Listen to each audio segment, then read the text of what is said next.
Lately, I've been making a lot of videos about the global talent visa and why I believe this visa is the best one that you can get if you want to move to the UK, and also how you can increase your own chances of getting this visa. But I still haven't addressed the elephant in the room. So I kind of believe that getting this visa is easier than many people think, and building a stronger case for the visa is easier than a lot of people think. However, there is still one thing that might actually prevent you from being eligible for this visa, and this is something that I wanted to address in this video. If you go and read the Tech Nation Visa Guide, which is the single source of truth for this visa, you will see that in order to be eligible for this visa, you actually need to be working at product companies, and they call it product-led digital technology companies.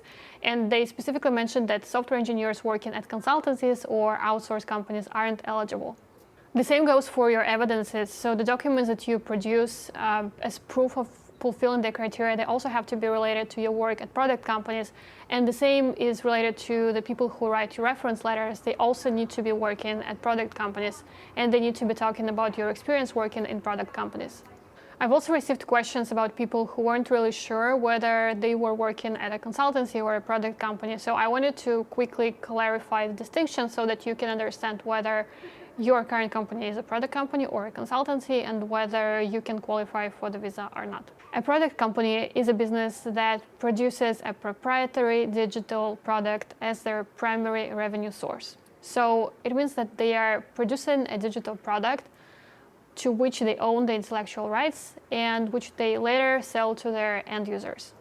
And a consultancy, on the other hand, produces a digital product that they later hand over to their clients who own the rights to that product and who later sell the product to the end users.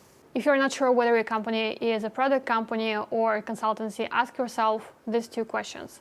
Number one, does your company own the product that you are building, or does somebody else owns this product? And number two, who is your client?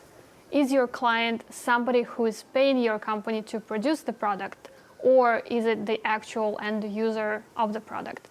Those two questions will help you understand whether the company where you currently work is a consultancy or a product company. So what if you determined that you currently work in a product company, but in the past you worked at consultancies? It's actually fairly easy. In your application, you should focus on your experience working at product companies.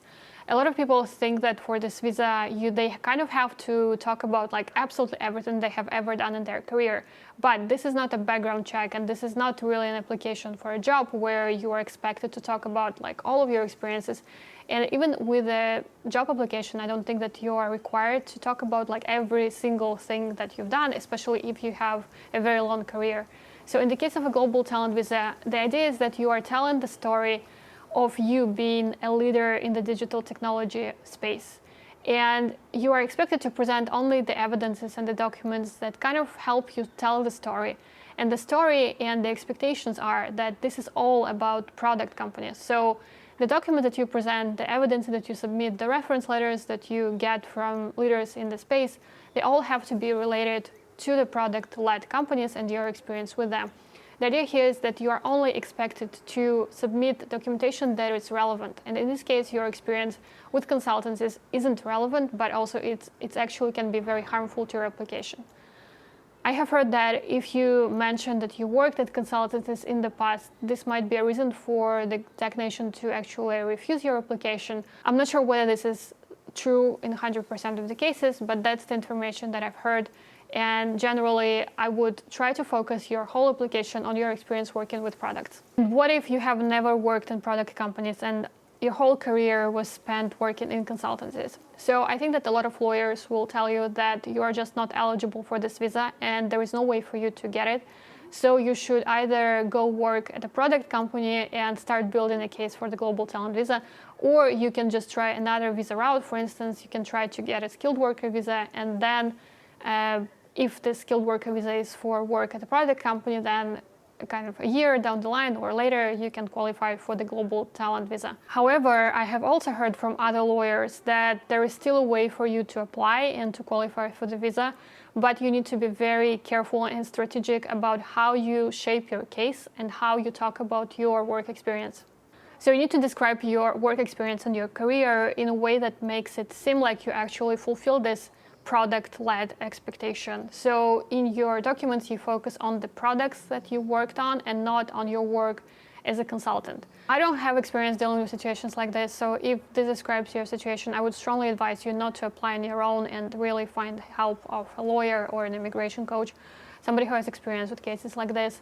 You might think that you want to save money and apply on your own, but what will likely happen is that your application will just get rejected because you mentioned the word consultancy all over the place, and the assessor from the technician, they will look at their own checklist and see that you work as a consultant and that consultants are not eligible. So you will be in reality just throwing out the money and the time that you spent figuring out your application. I know that overall this is difficult news for many of you because objectively, probably the majority of the software engineers in the world work in consultancies, especially in certain countries.